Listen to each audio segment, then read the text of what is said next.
યમનમાં દ્વારકાના માલવાહક જહાજમાં આગ લાગી ગઈ। સુલતાન એ મદીના નામના જહાજમાં આગ લાગી હતી।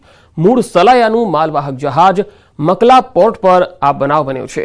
જહાજમાં સવાર તમામ ખલાસીઓનો બચાવ થયો હોવાની વાત સામે આવી રહી છે। તો યમનમાં દ્વારકાના માલવાહક જહાજમાં આગ લાગી હોવાના અહેવાલ છે। સુલતાન એ મદીના નામના જહાજમાં આગ લાગી છે। મૂળ સલાયાનું માલવાહક જહાજ છે। મકલા પોર્ટ પર આ બનાવ બન્યો। જહાજમાં સવાર તમામ ખલાસીઓનો બચાવ થયો છે। તો યમનમાં દ્વારકાનું આ માલવાહક જહાજ જ્યાં આગ લાગી ગઈ।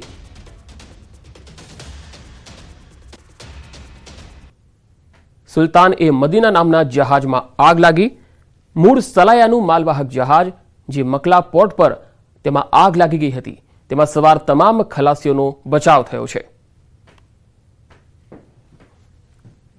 વધુ માહિતી સાથે ફોનલાઈન પર જોડાયા છે મુકુંદ મુકરિયા। મુકુંદ, આજે દ્વારકાનું માલવાહક જહાજ છે જેમાં આગ લાગી હતી, આ અંગે વધુ વિગતો શું આવી રહી છે? જી પંકજ, વાત કરવામાં આવે તો સલાયાનું વાહન છે તે યમનના મકલા પોર્ટ બંદર ખાતે હતું, ત્યારે તે વાહનમાં અચાનક આગ લાગવાની ઘટના બની હતી।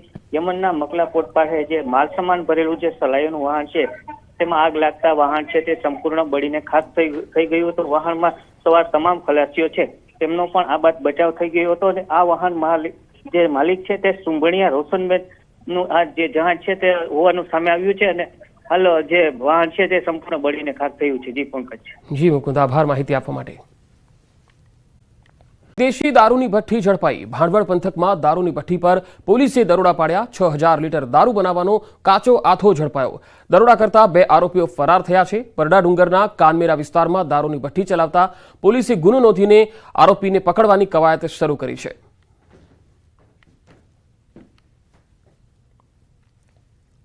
વ્યાપ વધતા સાયબર ક્રાઇમને લગતા ગુનાઓનું પ્રમાણ પણ વધી રહ્યું છે।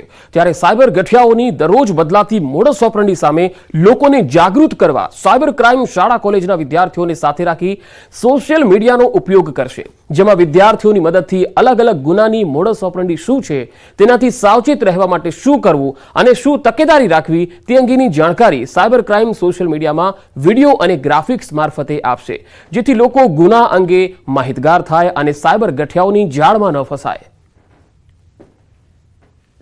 અનંત યુનિવર્સિટી સાથે એક MOU પણ કરવામાં આવેલ હતા અને ભવિષ્યમાં આ પ્રકારના જુદા જુદા યુનિવર્સિટીઝ, લો કોલેજીસ તેમજ સ્કૂલ ઇન્સ્ટિટ્યુશન સાથે આપણે MOU કરીને એક અવેરનેસ કેમ્પેન ચાલુ કરવામાં આવશે અને મેક્સિમમ વધારામાં વધારે આમાં લોકો જોડાય, જેથી વધારામાં વધારે લોકોનો ફાયદો થશે અને આપણે સાયબર ક્રાઇમથી બચી શકીએ એવા આપણે અવેરનેસનો ઝુંબેશ હાથ